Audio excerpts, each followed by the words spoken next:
നമ്മൾ ഇന്നത്തെ വീഡിയോയിൽ set time out clear time out എന്ന് പറഞ്ഞ രണ്ട് ഫംഗ്ഷൻസ് ആയിരിക്കും നോക്കുക. ഈ ഫംഗ്ഷൻസ് എങ്ങനെ യൂസ് ചെയ്യാം, എങ്ങനെ സ്വയം ഇംപ്ലിമെന്റ് ചെയ്യാം എന്നായിരിക്കും കാണുക. console.log start console.log end. ഇനി നമുക്ക് സെറ്റ് ടൈം ഔട്ട് എന്ന് പറഞ്ഞ ഈ ഫംഗ്ഷൻ എന്താണെന്ന് നോക്കാം. Set timeout method sets a timer which executes a function or a specific piece of code once the timer expires. എന്ന് വെച്ചാൽ നമുക്ക് ഒരു ഫംഗ്ഷൻ ഉണ്ട്. ഈ ഫംഗ്ഷനെ ഒരു കപ്പിൾ ഓഫ് സെക്കൻഡ്സ് കഴിഞ്ഞതിന് ശേഷം എക്സിക്യൂട്ട് ചെയ്താൽ മതി. അന്നേരം സെറ്റ് ടൈം ഔട്ട് എന്ന് പറഞ്ഞ ഈ മെത്തേഡ് യൂസ് ചെയ്തിട്ടായിരിക്കും നമ്മൾ ഇത് അച്ചീവ് ചെയ്യുക.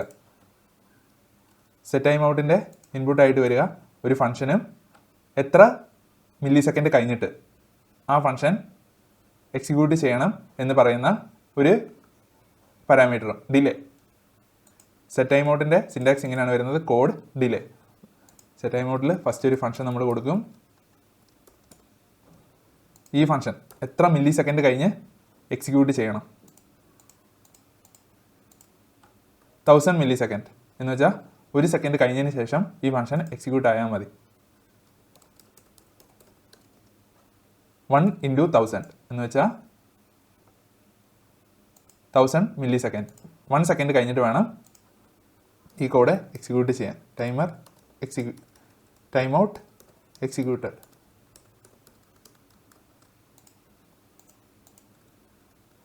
സെറ്റ് ടൈം ഔട്ടിന് മെയിൻലി 2 ഇൻപുട്സ് ആണുള്ളത്, ഒരു ഫംഗ്ഷനും പിന്നെ ഒരു ഡിലേയും. എത്ര ഡിലേ കഴിഞ്ഞിട്ട് ഈ ഫംഗ്ഷൻ എക്സിക്യൂട്ട് ചെയ്യണം? 1 സെക്കൻഡ് കഴിഞ്ഞിട്ട് വേണം ഈ ഫംഗ്ഷൻ എക്സിക്യൂട്ട് ചെയ്യാൻ. നമുക്ക് ഇത് ജസ്റ്റ് ഒന്ന് റൺ ചെയ്ത് നോക്കാം. ഇവിടെ എന്താ സംഭവിച്ചേ? ഞാൻ ഈ ഡിലേ കുറച്ച് കൂട്ടി കൊടുക്കാം. 10 സെക്കൻഡ്. ആദ്യം സ്റ്റാർട്ട് പ്രിൻ്റ് ചെയ്തു. പിന്നെ സെറ്റ് ടൈം ഔട്ടിൽ ഈ ഫംഗ്ഷൻ, ഈ കോൾ ബാക്ക് ഫംഗ്ഷൻ നമ്മൾ രജിസ്റ്റർ ചെയ്തു. കോൾ ബാക്ക് ഫംഗ്ഷൻ നമ്മൾ രജിസ്റ്റർ ചെയ്യുന്നു. 10 സെക്കൻഡ് കഴിഞ്ഞതിന് ശേഷം എക്സിക്യൂട്ട് ചെയ്യണമെന്ന് പറഞ്ഞു കൊടുക്കുകയാണ്. അതിനുശേഷം നമ്മൾ ഈ 10 സെക്കൻഡിന് വേണ്ടി വെയിറ്റ് ചെയ്യില്ല, ഡയറക്റ്റ്ലി എൻഡ് പ്രിൻ്റ് ചെയ്യും. ഇനി ഈ കോൾ ബാക്ക് 10 സെക്കൻഡ് കഴിഞ്ഞതിന് ശേഷം കോൾ ബാക്ക് ക്യൂവിലോട്ട് പുഷ് ചെയ്യും. പിന്നെ നമ്മുടെ മെയിൻ ത്രെഡ് എൻഡിനെ പ്രിൻ്റ് ചെയ്യും. എൻഡിനെ പ്രിൻ്റ് ചെയ്തതിന് ശേഷം മെയിൻ ത്രെഡിൽ ഇപ്പോൾ ഒന്നുമില്ല. ആ സമയത്ത് ഈവൻ ലൂപ്പ് ഈ ഫംഗ്ഷനെ കോൾ ബാക്ക് ക്യൂവിൽ നിന്ന് കോൾ സ്റ്റാക്കിലോട്ട് മൂവ് ചെയ്തതിന് ശേഷം എക്സിക്യൂട്ട് ചെയ്യും. അങ്ങനെ നമുക്ക് ടൈം ഔട്ട് എക്സിക്യൂട്ടഡ് എന്ന് കിട്ടി. ഇവിടെ നോക്കിക്കഴിഞ്ഞാൽ ഇപ്പം 3 അല്ലെങ്കിൽ 10 സെക്കൻഡ് ആണെന്ന് വിചാരിച്ചു. സ്റ്റാർട്ടും എൻഡും പ്രിൻ്റായി. അതിന് ശേഷം ടൈം ഔട്ട് എക്സിക്യൂട്ടഡും പ്രിൻ്റായി. മെയിൻലി സെറ്റ് ടൈം ഔട്ട് ചെയ്യുക ഈ ഒരു പാർട്ടിലെത്തുമ്പോൾ ഈ ഫംഗ്ഷനെ രജിസ്റ്റർ ചെയ്ത് വെക്കും. എന്നിട്ട് ടൈമർ ഇങ്ങനെ ബാക്ക്ഗ്രൗണ്ടിൽ റൺ ചെയ്യും. ആ സമയത്ത് ബാക്കിയുള്ള കോഡ് എക്സിക്യൂട്ട് ചെയ്യും. ടൈമർ 0 ആയി കഴിയുമ്പോൾ നമ്മൾ കോൾ ബാക്ക് ക്യൂ എന്ന് പറഞ്ഞ പ്ലേസിലോട്ട് ഈ ഫംഗ്ഷനെ പുഷ് ചെയ്ത് വെക്കും. എന്നിട്ട് മെയിൻ ത്രെഡ് എപ്പോൾ ഫ്രീ ആവുന്നോ അപ്പം ആ കോൾ ബാക്ക് ക്യൂവിൽ നിന്ന് ഈ ഫംഗ്ഷനെ കോൾ സ്റ്റാക്കിലോട്ട് മൂവ് ചെയ്യും. എന്നിട്ട് ഈ ഔട്ട്പുട്ട് നമുക്ക് കൺസോളിൽ തരും. ഇതാണ് സെറ്റ് ടൈം ഔട്ട് ചെയ്യുന്നത്. ഇനി ഈ സെറ്റ് ടൈം ഔട്ടിൽ 2 ഇൻപുട്സ് ഉണ്ടെന്ന് വിചാരിച്ചോ. എയും ബിയും. ജസ്റ്റ് A+B ആഡ് ചെയ്യണം. അന്നേരം ഈ എയുടെയും ബിയുടെയും വാല്യൂ നമുക്ക് പാസ് ചെയ്യണം. അതെങ്ങനെയായിരിക്കും ചെയ്യുക? ഈ ഡിലേ കഴിഞ്ഞതിന് ശേഷം 3 സെക്കൻഡ്സ് എന്ന് പറഞ്ഞാൽ ഡിലേ കഴിഞ്ഞതിന് ശേഷം ഈ എയുടെയും ബിയുടെയും വാല്യൂ പാസ് ചെയ്യുക. 1, 2. ഇപ്പോൾ നോക്കിക്കഴിഞ്ഞാൽ 3 സെക്കൻഡിന് ശേഷം നമുക്ക് A+B കിട്ടി. 1 ഉം 2 ആയിരുന്നു എയുടെയും ബിയുടെയും വാല്യൂ. അത് രണ്ടും ആഡ് ചെയ്തിട്ട് നമുക്ക് 3 എന്ന് കൺസോളിൽ കിട്ടി. ഇനി ഈ സെറ്റ് ടൈം ഔട്ട് ഒരു ID റിട്ടേൺ ചെയ്യും. ഇത് ഷെഡ്യൂൾ ചെയ്ത് ഇതിന് ശേഷം console.log ID. ഐഡിയുടെ വാല്യൂ 1 ആണ്. ഈ ഐഡിയുടെ യൂസ് എന്താണെന്ന് വെച്ച് കഴിഞ്ഞാൽ നമുക്ക് ഇവിടെ ഒരു 10 സെക്കൻഡ് കഴിഞ്ഞ് എക്സിക്യൂട്ട് ചെയ്യേണ്ട ഒരു ഫംഗ്ഷനാണ് ഇവിടെ ഡിഫൈൻ ചെയ്തിരിക്കുന്നതെന്ന് വിചാരിച്ചോ. ഈ 10 സെക്കൻഡ് കഴിയുന്നതിന് തൊട്ട് മുമ്പായിട്ട് നമുക്ക് ഈ ഫംഗ്ഷനെ ക്യാൻസൽ ചെയ്യണം. എന്ന് വെച്ച് കഴിഞ്ഞാൽ ഈ ഫംഗ്ഷൻ എക്സിക്യൂട്ട് ചെയ്യേണ്ടെന്ന് വിചാരിച്ചോ. അന്നേരം നമുക്ക് ക്ലിയർ ടൈം ഔട്ട് എന്ന് പറഞ്ഞ ഒരു ഫംഗ്ഷൻ ഉണ്ട്. ഈ ഫംഗ്ഷൻ യൂസ് ചെയ്തിട്ട് നമുക്ക് ഇതിൻ്റെ എക്സിക്യൂഷൻ സ്റ്റോപ്പ് ചെയ്യാൻ പറ്റും. നമ്മളിവിടെ സെറ്റ് ടൈം ഔട്ട് എന്ന് കൊടുത്തു കഴിഞ്ഞപ്പോൾ 10 സെക്കൻഡിന് ശേഷം ഈ ഫംഗ്ഷനെ എക്സിക്യൂട്ട് ചെയ്യാനാണ് പറഞ്ഞിരിക്കുന്നത്. പക്ഷേ 10 സെക്കൻഡ് ആവുന്നതിന് മുമ്പായിട്ട് നമുക്ക് ഇതിൻ്റെ എക്സിക്യൂഷൻ നിർത്തണം. എന്ന് വെച്ചാൽ ഈ ഫംഗ്ഷൻ എക്സിക്യൂട്ട് ചെയ്യേണ്ട. അന്നേരം നമുക്ക് ക്ലിയർ ടൈം ഔട്ട് യൂസ് ചെയ്യാം. ക്ലിയർ ടൈം ഔട്ടിലോട്ട് ഈ ID പാസ് ചെയ്ത് കൊടുത്താൽ മതി. നമുക്ക് ജസ്റ്റ് ഒന്ന് റൺ ചെയ്ത് നോക്കാം. അപ്പോൾ ഞാൻ സേവ് ചെയ്തു. സ്റ്റാർട്ടും എൻഡും ഉള്ളൂ. ഈ സെറ്റ് ടൈം ഔട്ടിൽ നമ്മൾ ഡിഫൈൻ ചെയ്തിരിക്കുന്ന ഈ ഫംഗ്ഷൻ എക്സിക്യൂട്ട് ആവുന്നില്ല. കാരണം നമ്മൾ ക്ലിയർ ടൈം ഔട്ട് ചെയ്തു. അതിലൂടെ നമ്മൾ ഈ call back function execution stop ചെയ്തു. ഈ ടൈം ഔട്ടിനെ ക്യാൻസൽ ചെയ്തെന്ന് പറയാം. നമ്മൾ സെറ്റ് ചെയ്ത് വെച്ച ആ ടൈം ഔട്ടിനെ ക്യാൻസൽ ചെയ്തു. അതിലൂടെ ഇതിൻ്റെ എക്സിക്യൂഷൻ സ്റ്റോപ്പ് ചെയ്തു. ഇത്രയാണ് മെയിൻലി സെറ്റ് ടൈം ഔട്ടിലും ക്ലിയർ ടൈം ഔട്ടിലും ഉള്ളത്. സെറ്റ് ടൈം ഔട്ട് യൂസ് ചെയ്തിട്ട് നമ്മൾ ഒരു ഫംഗ്ഷനെ ഷെഡ്യൂൾ ചെയ്ത് വെക്കുകയാണ്. ഇത്ര സെക്കൻഡ് കഴിഞ്ഞതിന് ശേഷം അത് എക്സിക്യൂട്ട് ചെയ്യാനായിട്ട്. അതിലോട്ട് പാരാമീറ്റേഴ്സ് ഡിലേ കഴിഞ്ഞതിന് ശേഷം പാസ് ചെയ്യാം. ഈ കോൾ ബാക്ക് ഫംഗ്ഷനിലോട്ട് പാരാമീറ്റേഴ്സ് ഡിലേ കഴിഞ്ഞിട്ട് കോമ സെപ്പറേറ്റഡ് ആയിട്ട് നമുക്ക് പാസ് ചെയ്യാൻ പറ്റും. അതിനുശേഷം ഈ സെറ്റ് ടൈം ഔട്ട് ഷെഡ്യൂൾ ചെയ്യുമ്പോൾ നമുക്കൊരു ID കിട്ടും. ഈ ID യൂസ് ചെയ്തിട്ട് നമുക്ക് ഈ കോൾ ബാക്ക് ഫംഗ്ഷൻ്റെ എക്സിക്യൂഷൻ സ്റ്റോപ്പ് ചെയ്യാൻ പറ്റും. അതിൻ്റെ എക്സിക്യൂഷൻ നടന്നിട്ടില്ലെങ്കിൽ ഇവിടെ 10 സെക്കൻഡ് ആണ് നമ്മൾ ടൈമർ സെറ്റ് ചെയ്ത് വെച്ചത്. അന്നേരം ആ 10 സെക്കൻഡിന് തൊട്ട് മുമ്പായിട്ട് വേണേൽ നമുക്ക് ക്ലിയർ ടൈം ഔട്ട് യൂസ് ചെയ്തിട്ട് അതിനെ ക്യാൻസൽ ചെയ്യാൻ സാധിക്കും. നമുക്ക് സെറ്റ് ടൈം ഔട്ടും ക്ലിയർ ടൈം ഔട്ടും എങ്ങനെ സ്വയം ഇംപ്ലിമെൻറ്റ് ചെയ്യാം എന്ന് നോക്കാം. Function my set time out. ഈ ഫംഗ്ഷൻ എന്തൊക്കെയാണ് ഇൻപുട്ട്സ് ആയിട്ട് മേടിക്കുക? ഫംഗ്ഷനും പിന്നെ ഡിലേയും. നമ്മൾ സെറ്റ് ടൈം ഔട്ട്, ഫംഗ്ഷൻ പിന്നെ ഡിലേ ചെയ്യുമ്പോൾ ഉള്ള ആ സ്റ്റാർട്ട് ടൈം നമ്മൾ സ്റ്റോർ ചെയ്ത് വെക്കണം. Const start time equal to date.now. ഇപ്പോൾ ആ ടൈമിനെ നമുക്ക് മില്ലി സെക്കൻഡ്സിൽ സ്റ്റാർട്ട് ടൈമിൽ സ്റ്റോർ ചെയ്താൽ വെക്കാൻ സാധിച്ചു. ഇനി എന്താണ് ചെയ്യേണ്ടത്? നമ്മൾ ചെക്ക് എന്ന് പറഞ്ഞ ഒരു ഫംഗ്ഷൻ ഡിഫൈൻ ചെയ്യും. ഈ ചെക്ക് എന്ന് പറഞ്ഞ ഫംഗ്ഷൻ എന്തായിരിക്കും ചെയ്യുക? ഇവിടെയുള്ള ആ ഡിലേ പാസ് ആയോ എന്ന് നോക്കും. ഇവിടെ 15 സെക്കൻഡ് ആണെങ്കിൽ 15 സെക്കൻഡ് പാസ് ആയോ എന്ന് ചെക്ക് ചെയ്യും. അതെങ്ങനെയായിരിക്കും ചെക്ക് ചെയ്യുക? date.now minus start time. എപ്പോഴാണോ ഷെഡ്യൂൾ ചെയ്ത് വെച്ചത് ഇപ്പോൾ ഉള്ള ടൈം മൈനസ് എപ്പോഴാണോ നമ്മൾ ഈ സെറ്റ് ടൈം ഔട്ട് ഷെഡ്യൂൾ ചെയ്തത്. അത് greater than or equal to delay ആണെങ്കിൽ എന്താണ് ചെയ്യേണ്ടത്? നമ്മുടെ ഫംഗ്ഷനെ എക്സിക്യൂട്ട് ചെയ്യണം.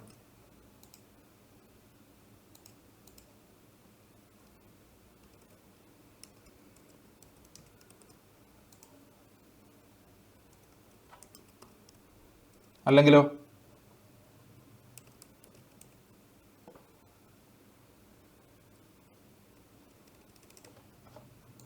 ഇവിടെ റിട്ടേൺ ആവശ്യമില്ല. ആ ഫംഗ്ഷനെ കോൾ ചെയ്യുക.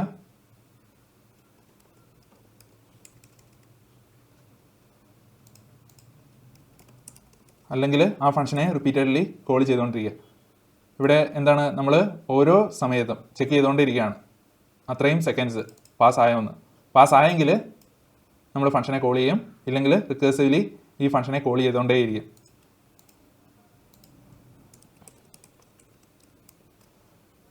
ആ ഷെഡ്യൂൾ ചെയ്ത് വെച്ചിരിക്കുന്ന ആ ടൈം തൊട്ടേ ഈ ഫംഗ്ഷനെ നമ്മൾ റിപ്പീറ്റഡ്ലി കോൾ ചെയ്തുകൊണ്ടിരിക്കുകയാണ്.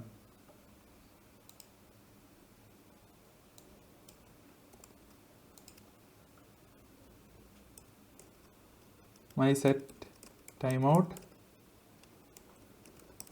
function console.log hello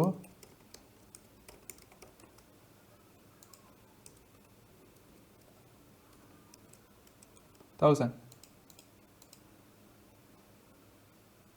ഇവിടെ എന്താ സംഭവിച്ചേ? ഞാൻ നമ്മുടെ ഈ ഫംഗ്ഷൻ കോൾ ചെയ്യുകയാണ്. അന്നേരം സ്റ്റാർട്ട് ടൈം date.now ആയിട്ട് സ്റ്റോർ ചെയ്തു. അതിനുശേഷം ഈ ചെക്കിന് ഇങ്ങനെ വിളിച്ചുകൊണ്ടേയിരിക്കുകയാണ്. ഈ വിളിച്ചുകൊണ്ടിരുന്നപ്പം നമുക്കറിയാം ജാവാസ്ക്രിപ്റ്റ് ഒരു സിംഗിൾ ത്രെഡഡ് ലാംഗ്വേജ് ആണെന്ന്. അവിടെ കുറേ റിക്കേഴ്സീവ് കോൾസ് ഇങ്ങനെ മേക്കായി. എന്നിട്ട് നമ്മുടെ കോൾ സ്റ്റാക്കിൻ്റെ മാക്സിമം സൈസ് എക്സീഡഡ് ആയി. തൽക്കാലം നമുക്ക് ഒരു 1 മില്ലി സെക്കൻഡ് ഇട്ട് നോക്കാം. 1 മില്ലി സെക്കൻഡിൽ ഇത് വർക്കാവുന്നുണ്ട്. പക്ഷേ 1000 മില്ലി സെക്കൻഡ് ഒക്കെ ആകുമ്പോൾ കോൾ സ്റ്റാക്ക് എക്സീഡ് ആവുകയാണ്. അന്നേരം ഈ പ്രോബ്ലത്തെ നമ്മൾ സോൾവ് ചെയ്യണം.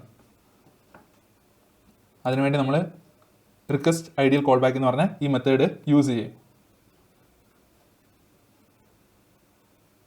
ഈ മെത്തേഡ് ചെയ്യുക. നമ്മൾ ഇവിടെ ഈ മെത്തേഡിലോട്ട് കൊടുക്കുന്ന ആ ഫംഗ്ഷൻ നമ്മുടെ മെയിൻ ത്രെഡ് ഫ്രീ ആകുന്ന ആ ടൈമിൽ എക്സിക്യൂട്ട് ചെയ്യും. Queues a function to be called during a browser's ideal period. അന്നേരം ഈ ചെക്കിനെ നമ്മൾ റിക്വസ്റ്റ് ഐഡിയൽ കോൾ ബാക്ക് എന്ന് പറഞ്ഞ ഈ ഫംഗ്ഷനിലോട്ട് പാസ് ചെയ്യും. ചെക്ക് എന്ന് പറഞ്ഞ ഫംഗ്ഷനെ റിക്വസ്റ്റ് ഐഡിയൽ കോൾ ബാക്കിലോട്ട് നമ്മൾ പാസ് ചെയ്യണം.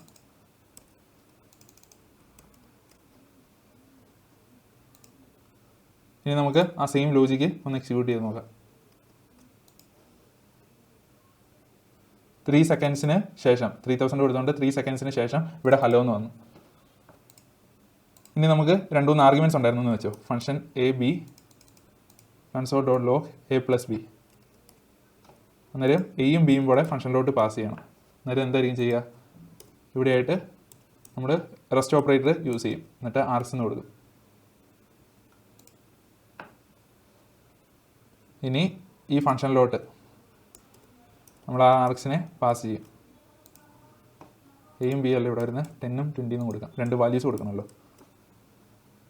ഇപ്പം 3 സെക്കൻഡിന് ശേഷം ഈ ഫംഗ്ഷൻ കോൾ ചെയ്തപ്പം അതിൻ്റെ വാല്യൂസ് എന്തൊക്കെയായിരുന്നു? 10ഉം 20 ആയിരുന്നു. അന്നേരം 10 + 20 ചെയ്തിട്ട് നമുക്ക് ഔട്ട്പുട്ടിൽ 30 എന്ന് കിട്ടി. അന്നേരം ആ കേസ് നമ്മൾ ഹാൻഡിൽ ചെയ്തു. ഇനി എന്താണുള്ളത്? ഒരു ID കൊടുക്കണം. ഈ ID ഉപയോഗിച്ചിട്ട് നമുക്ക് ഈ ടൈമറിനെ, ഈ ഫംഗ്ഷൻ എക്സിക്യൂട്ട് ചെയ്യേണ്ട ആ ടൈമറിനെ നമുക്ക് ക്യാൻസൽ ചെയ്യണം. 15 സെക്കൻഡിന് ശേഷമാണ് ഈ ഫംഗ്ഷൻ എക്സിക്യൂട്ട് ചെയ്യേണ്ടതെന്ന് വിചാരിച്ചു. അന്നേരം ടൈമർ റണ്ണിങ് ആയിരിക്കുമല്ലോ. അന്നേരം അതിനെ നമ്മൾ ക്യാൻസൽ ചെയ്യണം.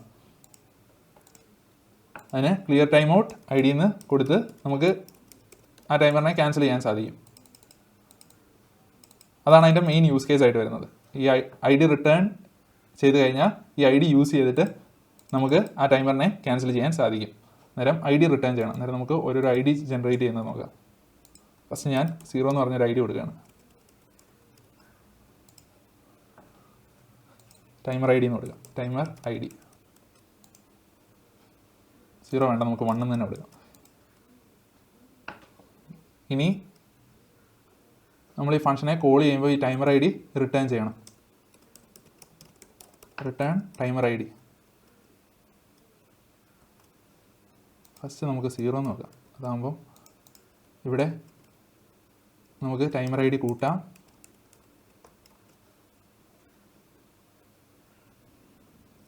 അല്ല, എങ്ങനെ കൊടുത്താലും കുഴപ്പമില്ല. ടൈമർ ID 1 എന്ന് കൊടുത്താൽ അന്നേരം ഈ ലോജിക്ക് വർക്കാവില്ല. നമുക്ക് ടൈമർ ID 0 കൊടുക്കാം. ആദ്യത്തെ തവണ വരുമ്പോൾ ടൈമർ ID 1 ആണ്. അടുത്ത തവണ വരുമ്പോൾ ടൈമർ ID 2 ആണ്. പിന്നെ ടൈമർ ID 3 അങ്ങനെ പോകും. നമ്മൾ ടൈമർ ID ഇവിടെ റിട്ടേൺ ചെയ്തു. ഈ ടൈമർ ID യൂസ് ചെയ്തിട്ട് കറസ്പോണ്ടിങ് ഫംഗ്ഷനെ നമുക്ക് സ്റ്റോപ്പ് ചെയ്യാൻ പറ്റണം. അതിൻ്റെ എക്സിക്യൂഷൻ നമുക്ക് സ്റ്റോപ്പ് ചെയ്യാൻ സാധിക്കണം. നമുക്ക് കുറേ സെറ്റ് ടൈം ഔട്ട് ഉണ്ടെന്ന് വിചാരിച്ചോ. ID 2 ഇത് function console dot log hello ആണെന്ന് വിചാരിച്ചോ. എക്സിക്യൂഷൻ ഒരു 5 സെക്കൻഡ് കൊടുക്കാം. ഇതിന് പാരാമീറ്റർ ഒന്നുമില്ല. ഇങ്ങനെ കുറേ സെറ്റ് ടൈം ഔട്ട് ഉണ്ടെന്ന് വിചാരിച്ചോ. ഓരോന്നിനും ഓരോരോ ടൈമർ ID ആണ് ഇത് ജനറേറ്റ് ചെയ്ത് തരുന്നത്. നമുക്ക് ജസ്റ്റ് നോക്കാം. Console dot log ID console dot log ID 2. ഈ ID യൂസ് ചെയ്തിട്ട് നമുക്ക് ഇതിൻ്റെ എക്സിക്യൂഷൻ നിർത്താൻ പറ്റണം. ഇവിടെ നോക്കിക്കഴിഞ്ഞാൽ ആദ്യത്തെ സെറ്റ് ടൈം ഔട്ടിൻ്റെ ID 1 ആണ്. രണ്ടാമത്തെ സെറ്റ് ടൈം ഔട്ടിൻ്റെ ID 2 ആണ്. ഈ ID യൂസ് ചെയ്തിട്ട് നമുക്ക് ഈ എക്സിക്യൂഷൻ നിർത്താൻ പറ്റണം.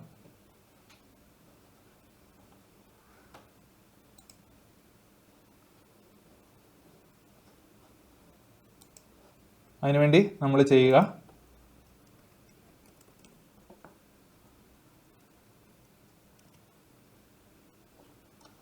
കറൻ്റ്ലി നമ്മൾ ഷെഡ്യൂൾ ചെയ്ത് വെച്ചിരിക്കുന്ന സെറ്റ് ടൈം ഔട്ട്സ് ഏതൊക്കെയാണെന്ന് അറിയണം. അങ്ങനെ അറിയാം ടൈമർ ഐ ഡി യൂസ് ചെയ്തുകൊണ്ട്. അതിനെ നമ്മൾ ഒരു ഒബ്ജക്റ്റിലോട്ട് സ്റ്റോർ ചെയ്ത് വെക്കും. Timer I D equal to true എന്ന് വെച്ചാൽ ഈ ടൈമർ ഐ ഡി ഇപ്പം നമ്മൾ ഷെഡ്യൂൾ ചെയ്ത് വെച്ചിട്ടുണ്ട്. ആ ടൈമർ ഐ ഡിയിലുള്ള ഫംഗ്ഷൻ നമ്മൾ ഷെഡ്യൂൾ ചെയ്ത് വെച്ചിട്ടുണ്ട്. ID 1 ഈ ഫംഗ്ഷൻ ഷെഡ്യൂൾ ചെയ്ത് വെച്ചിട്ടുണ്ട് എന്ന് നമുക്ക് അറിയാൻ സാധിച്ചു.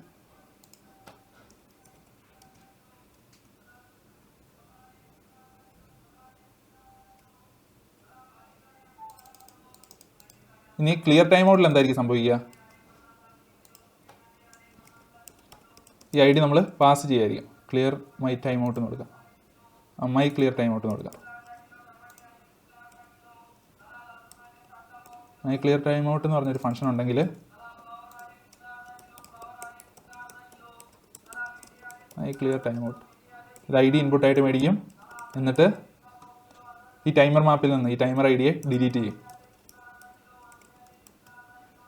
ഡിലീറ്റ് ചെയ്തിട്ടുണ്ടെങ്കിൽ ഇത് എക്സിക്യൂട്ട് ആവാൻ പാടില്ല. അതെങ്ങനെയായിരിക്കും നമ്മൾ ചെക്ക് ചെയ്യുക? If timer ID not in if not of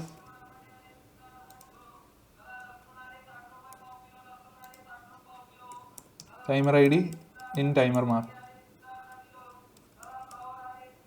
return.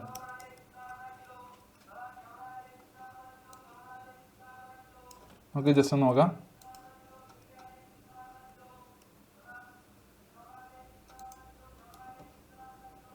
എന്താണ് സംഭവിക്കുന്നത്? കൺസോൾ ഡോട്ട് ലോഗ് എവിടെയൊക്കെയാണ് ഉള്ളത്? ഈ ഉള്ളിൽ കൺസോൾ ഡോട്ട് ലോഗ് ഉണ്ട്. ഈ 1 ഞാൻ കമൻറ്റ് ചെയ്യട്ടെ. ഓക്കെ, ഇവിടെ ഫസ്റ്റ് ഞാൻ ഒരു ടൈം ഔട്ട് ഷെഡ്യൂൾ ചെയ്ത് വെക്കുകയാണ്. അതിനുശേഷം അതിനെ ഞാൻ ക്ലിയർ ചെയ്യാണ്. ക്ലിയർ ചെയ്ത് കഴിഞ്ഞാൽ ആ കോഡ് എക്സിക്യൂട്ട് ആവാൻ പാടില്ല. എന്ന് വെച്ചാൽ ഈ ഫംഗ്ഷൻ കോൾ ആവാൻ പാടില്ല. നടക്കുന്നുണ്ടോ നമുക്ക് നോക്കാം. Clear time out my clear time out ID.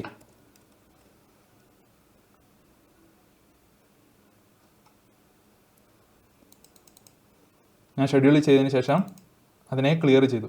എന്ന് വെച്ചാൽ ഇതിനെ ജസ്റ്റ് ഡിലീറ്റ് ചെയ്തു. അതുകൊണ്ട് ഈ ഫംഗ്ഷൻ എക്സിക്യൂട്ട് ആവുന്നില്ല. ഇവിടെ കോഡിൻ്റെ ടൈംസിൽ എന്താ സംഭവിച്ചത്? ചെക്കിനെ നമ്മളിങ്ങനെ എപ്പോഴും വിളിച്ചുകൊണ്ടിരുന്നപ്പം my clear time out ID ചെയ്തു. അന്നേരം നമ്മൾ ടൈമർ മാപ്പിൽ നിന്ന് ഈ IDയെ ഡിലീറ്റ് ചെയ്തു. അന്നേരം ഇപ്പം ടൈമർ മാപ്പിൽ ടൈമർ ID ഇല്ല. അന്നേരം അറ്റ് ദ എൻഡിൽ ഈ ഒരു ഫംഗ്ഷൻ ചെക്ക് ചെയ്യുമ്പം ടൈമർ ID ഇല്ലാത്തതുകൊണ്ട് നമ്മൾ അവിടെ വെച്ച് റിട്ടേൺ ചെയ്യും. റിക്കേഴ്സീവായിട്ട് വീണ്ടും കോള് ചെയ്യില്ല. ഇനി ഇതിൻ്റെ കുറച്ച് എഡ്ജ് കേസസ് നോക്കാം. If type of call back not equal to function. Call back അല്ല, ഇവിടെ type of func not equal to function. അങ്ങനെയാണെങ്കിൽ എറർ ത്രോ ചെയ്യണം. Throw new type error call back ഈസിൻ്റെ ഫംഗ്ഷൻ. ഇനി എന്താണ് ഇവിടെ വരുന്ന വേറൊരു കേസ്? ഡിലേയുടെ type not equal to number.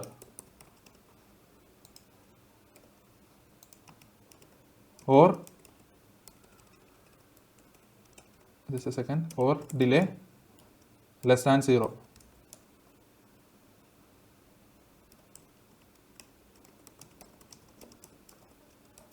Throw new type error. Delay is invalid.